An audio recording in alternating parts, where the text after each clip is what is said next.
go live to Port Augusta now, and the Minister for Regional Development, Kristy McBain, joins me. Minister, thanks for your time. You've announced $45 million for some regional roads, bridges upgrades. How were these roads or hotspots chosen for the funding?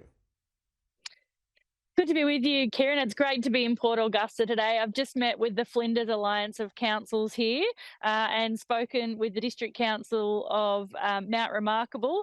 $3.2 million going to two key bridges in that council area to make sure that we can continue to get produce from the farms into our cities and onto consumers across the country. This is a grant program that doesn't have a close date. It's a rolling grant program, and people and councils put in their applications when they're due and ready, and we go through them every quarter. So this is a great announcement. $45 million going across the country from Gladstone in Queensland to Port Hedland in WA. So projects from right across the country. It's a good initiative to see safety upgrades. One of the things that's been raised with me in recent times by the Australian Automobile Association is that the states aren't transparent. They don't release the data on what roads are safe, what aren't, or what roads aren't safe. That would help, wouldn't it, as part of a funding program like this, to have a bit more transparency about it all?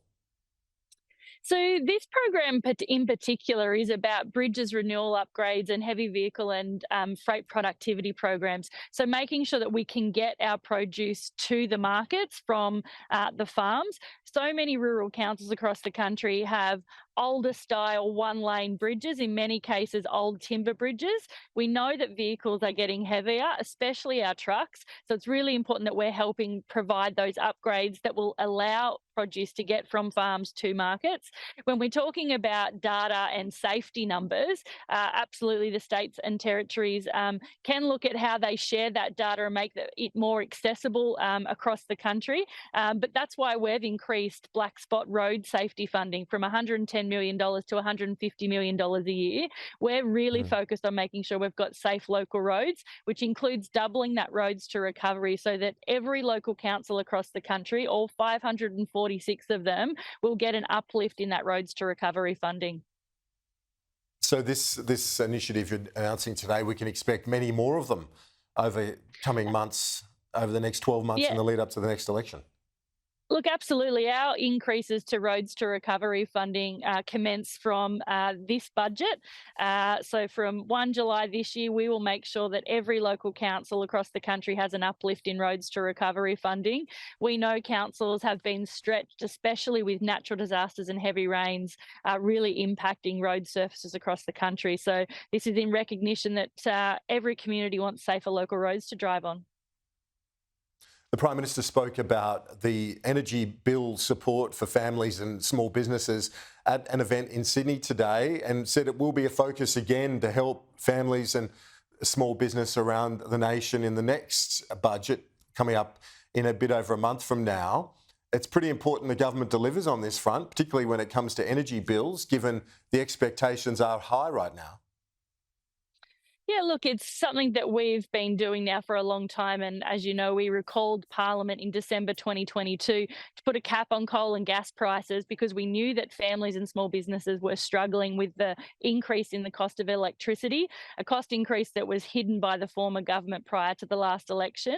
There's already been a number of rebates for people on fixed incomes and small businesses flowing through into those bills. And it's clear that people are asking us to do more, and we've got a budget coming up in May, as you said, and it's clearly still a focus of this government to work on how we can help people with their cost of living relief. That's on top of the $100 million announcement that we made with Minister Bowen last year to help local councils deal with the increase in their electricity costs too. We want community assets not to be shut down, but to be more energy efficient. And it's really important that we continue to help small businesses. I think in my electorate alone, the small business energy grants that went out last year, we had a swim school, for example, in my electorate, Pete's Swim School in Queanbeyan, big shout out to you guys, who upgraded a water heat pump. They've now got over 500 kids enrolled in that swim school, and the costs of their electricity have gone down because they've been able to upgrade that heat pump. So more work to do there with energy efficient grants coming out again. Minister for Regional Development, Kristy McBain, live from Port Augusta today. Appreciate it. Uh, just before I go, Kieran, I do want to express the condolences of my community to Zomi Frankcom's family.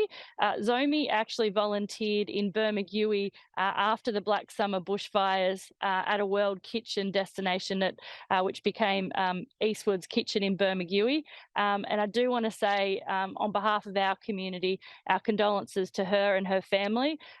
She was so fantastic in the work that she did in our community following a natural disaster. It was clear that being able to support communities in need was in her blood, and I really do want to express the condolences of all of Eden Monero to Zomi's family.